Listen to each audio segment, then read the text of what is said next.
गांधी ने कल सुबह विपक्षी दलों की बुलाई बैठक, नाश्ते पर करेंगे दोनों सदनों के विपक्षी नेताओं से चर्चा। कल सुबह 9:30 बजे कॉन्स्टिट्यूशन क्लब में होगी राहुल गांधी की विपक्षी दलों के साथ बैठक, तय करेंगे संसद की अगली रणनीति। मॉनसून सत्र में बदले बदले हैं राहुल गांधी के तेवर, अब तक विपक्षी दलों की बैठक में 2 बार ले चुके हैं हिस्सा। राहुल गांधी इससे पहले विजय चौक पर विपक्षी नेताओं के साथ कर चुके हैं प्रेस कॉन्फ्रेंस। राहुल गांधी के संग कल बैठक में हिस्सा लेंगे टीएमसी नेता। राहुल की बैठक को विपक्ष को एकजुट रखने की रणनीति का हिस्सा माना जा रहा है। आज मॉनसून सत्र का 12वां दिन भी हंगामेदार रहा। पेगासस मुद्दे पर लगातार घेराबंदी कर रहा है विपक्ष, सदन में चर्चा की मांग। सदन के दोनों सदनों पर किसानों के मुद्दे पर विपक्ष ने किया हंगामा, दोनों सदनों की कार्रवाई करनी पड़ी स्थगित। कांग्रेस के मानिक चंद टैगोर और मनीष तिवारी ने दिया था स्थगन प्रस्ताव, पीएम मोदी की मौजूदगी में चर्चा की मांग।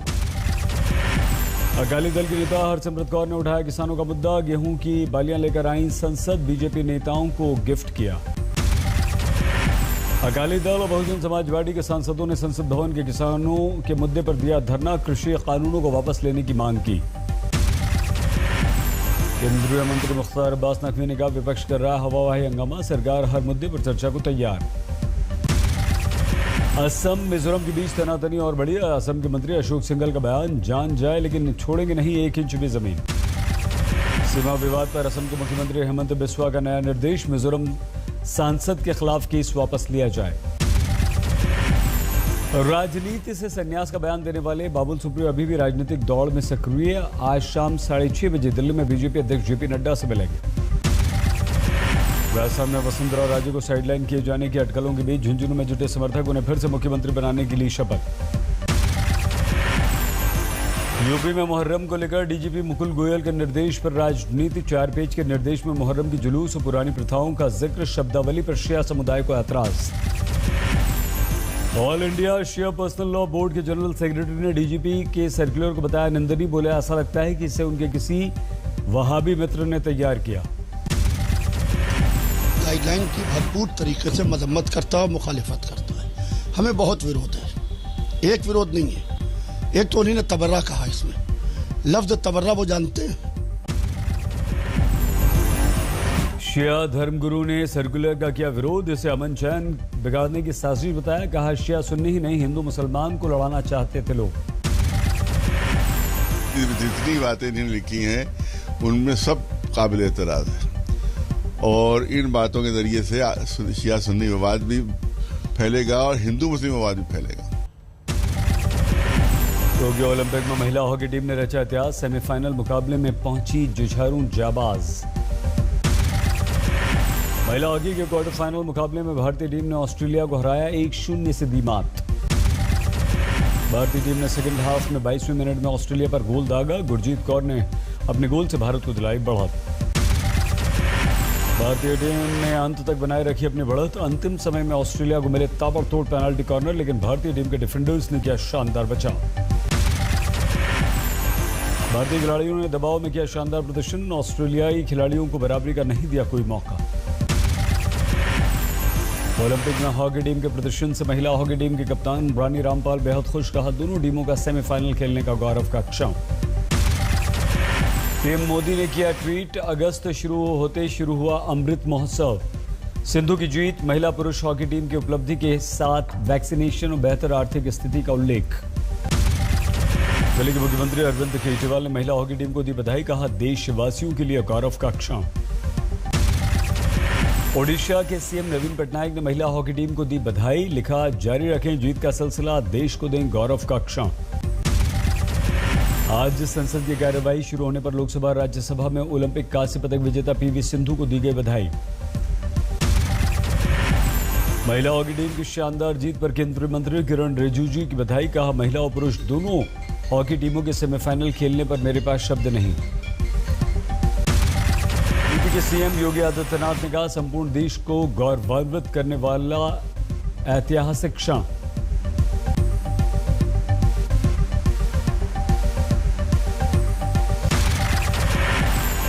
महिला हॉकी में मिली जीत पर असम के मुख्यमंत्री हेमंत बिस्वा ने किया ट्वीट, आपके प्रदर्शन को नमन। पूर्व केंद्रीय मंत्री राज्यवर्धन सिंह राठौर ने कहा, महिला हॉकी पर देश को गर्व। प्रियंका गांधी ने किया ट्वीट, लड़कियों ने रच दिया इतिहास। ओलंपिक हॉकी में भारत ने रचा इतिहास, क्वार्टर फाइनल में ब्रिटेन को 3-1 से हराकर सेमीफाइनल में 3 अगस्त को होगा बेल्जियम से मुकाबला। 49 साल बाद ओलंपिक के सेमीफाइनल में पहुंची भारतीय हॉकी टीम। 1980 में जीता था गोल्ड, लेकिन तब नहीं था सेमीफाइनल का नियम। भारत की हॉकी टीम के हीरो रहे गोलकीपर श्रीजेश, ब्रिटेन के कई पेनल्टी कॉर्नर्स को किया बेकार। टोक्यो ओलंपिक का आज 11वां दिन। डिस्कस थ्रो में भारत की कमलप्रीत कौर रच सकती है इतिहास। 200 मीटर महिला रेस में भारत की दुती चंद अंतिम पायदान पर रहीं, 7वें नंबर पर रहीं दुती। टोक्यो ओलंपिक में पीवी सिंधु ने रचा इतिहास, चीन की बिंग जियाओ को 2 सीधे गेमों में हरा दिया। तीसरे नंबर के लिए खेले गए मैच में सिंधु ने 21-13, 21-15 से जीता मुकाबला। अपने तेज खेल से किया कमाल। लगातार 2 ओलंपिक्स में पदक जीतने वाली भारत की पहली महिला खिलाड़ी बनी सिंधु। रियो में जीता था सिल्वर। पीएम मोदी ने पीवी सिंधु से की बात, कांस्य पदक जीतने पर बधाई दी। 3 अगस्त को दिल्ली लौटेंगे सिंधु। पिता ने कहा, अब पीएम के साथ खाएंगी आइसक्रीम। देश में पिछले 24 घंटों में 40,134 नए कोरोना के केस। हमारे देश में पिछले 24 घंटों में कोरोना से 422 लोगों की मौत। देश में अब तक 4,24,773 लोगों की कोरोना से मौत। अभी कोरोना के कुल 4,13,718 एक्टिव केस। अब तक 47 करोड़ 22 लाख से ज्यादा लोगों को लग चुकी है वैक्सीन। पंजाब में आज से खुल गए हैं स्कूल। सुबह 8 से 2 बजे तक जूनियर बच्चों की क्लासेस। स्कूल आने के लिए पेरेंट्स की सहमति जरूरी। स्कूल में 6 फीट की दूरी बनाए रखने के निर्देश। उत्तराखंड में भी खुल गए स्कूल। 9वीं से 12वीं तक के बच्चों की लगी क्लास। छत्तीसगढ़ में 10वीं और 12वीं के बच्चों के लिए खोले जा रहे हैं स्कूल। 50% क्षमता के निर्देश। छत्तीसगढ़ के जिस जिले में कोरोना संक्रमण दर 1% से कम, वहां स्कूल खुलेंगे। राजस्थान के फतेहपुर में वैक्सीनेशन के लिए उमड़ी भीड़, लंबी लंबी लाइन। वैक्सीन लगाने के लिए अफरा तफरी। वैक्सीनेशन केंद्र का गेट खोलकर अंदर घुस गई भीड़।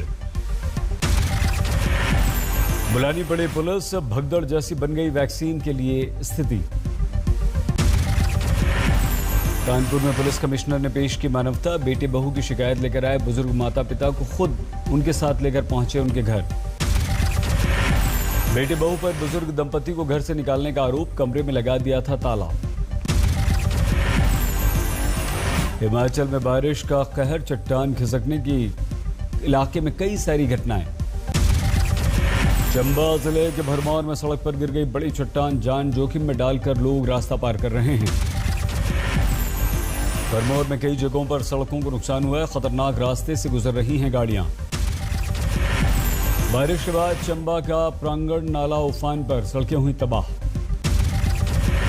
इस साल चंबा जिले में हो रही है भारी तबाही, लोगों की बढ़ गई है परेशानी।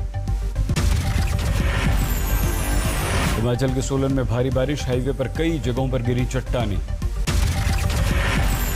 प्रशासन का अलर्ट, जगह जगह लगाए गए चेतावनी बोर्ड। सड़कों पर बिखरे पड़े हैं बड़े बड़े पत्थर, कई घंटों तक हाईवे रहा बंद। एक हफ्ते में 3 बार बड़े बड़े लैंडस्लाइड्स, बाल बाल बचे कई लोग। कई जगहों पर हाईवे बंद किया गया है। जेसीबी की मशीनें दिन रात मरम्मत के काम में जुटी हैं। बागेश्वर में लगातार बारिश से जगह जगह लैंडस्लाइड, 13 सड़कें पूरी तरह से बंद। 3 दर्जन गांवों का कटा संपर्क। सबसे ज्यादा नुकसान कपकोट में। बागेश्वर में लगातार हो रही है बारिश, नदियां उफान पर। मुरादाबाद में बारिश के बीच पुलिस चौकी की दीवार गिरी, 1 घायल। राजस्थान के बारा में भारी बारिश से बर्बादी, कई इलाकों में पानी ही पानी। पश्चिम बंगाल के हुगली में बाढ़ का कहर, खानाकुल इलाका सबसे ज्यादा प्रभावित। खानाकुल में वायुसेना ने संभाली राहत और बचाव की कमान। डूबे घरों में फंसे 9 लोगों को किया रेस्क्यू। रूपनारायण नदी पर बना बांध टूटने से हुगली में तबाही। एनडीआरएफ की टीमें राहत और बचाव के काम में जुटी। पश्चिम बंगाल के दुर्गापुर में बाढ़ का संकट, लोगों तक पहुंचाई जा रही राहत। बैराज से पानी छोड़ने के बाद आ गई आफत। भारी बारिश के बाद पश्चिम बंगाल के मिदनापुर में बाढ़ का संकट, कई इलाकों में पानी भरा। चमोली में नीति घाटी में बरसाती नाले में अचानक से आया उफान, हैरान रह गए लोग। आशंका के बीच देर तक रही अफरा तफरी। चमोली के पीपलकोटी में भारी बारिश से नुकसान, 6 से ज्यादा गांवों की पेयजल लाइनें हुई क्षतिग्रस्त। सवाई माधोपुर में भारी बारिश के बाद बाढ़, 3 बाइक सवार बहने से बाल बाल बचे, लोगों ने मुश्किल से बचाया। बारह में बारिश में ढह गए 2 मकान, एक महिला और एक युवक की मौत। पटना के फतुहा और दनियावा ब्लॉक में अचानक से फल्गु नदी का पानी बढ़ गया, कई जगह बांध टूटे, सैकड़ों एकड़ फसल बर्बाद। करौली में लगातार 12 घंटे से बारिश, निचले इलाकों में भर गया पानी। जिला प्रशासन की तरफ से भेजी गई एनडीआरएफ की टीमें, राहत और बचाव का काम जारी। राजस्थान के भीलवाड़ा में लगातार 8 घंटे से बरसात हो रही है, दरिया बन गई हैं सड़कें, मकानों के अंदर पानी ही पानी। मध्य प्रदेश के सिंगरौली में मूसलाधार बारिश से 2 मकान ढहे, 2 बच्चों की मौत। रीवा में कच्चा मकान गिरने से एक ही परिवार के 4 लोगों की मौत, गांव तक सड़क नहीं होने से प्रशासन पहुंच ही नहीं पाया। सांबा में 4 ड्रोन दिखे, ब्रह्मना इलाके में घटना। आर्मी कैंप के पास उड़ रहे थे ड्रोन, हाईवे के नजदीक है ये इलाका। धनबाद के जज की हत्या के मामले में एसआईटी ने अपनी कार्रवाई तेज की, तलाशी अभियान शुरू। धनबाद के सभी 55 थानों से कुल 243 संदिग्ध लोग हिरासत में लिए गए, अलग अलग मामलों में 17 अपराधी भी गिरफ्तार किए गए। गया के रहने वाले छात्र अमर सिंह की चीन में मौत, परिवार को हत्या का शक।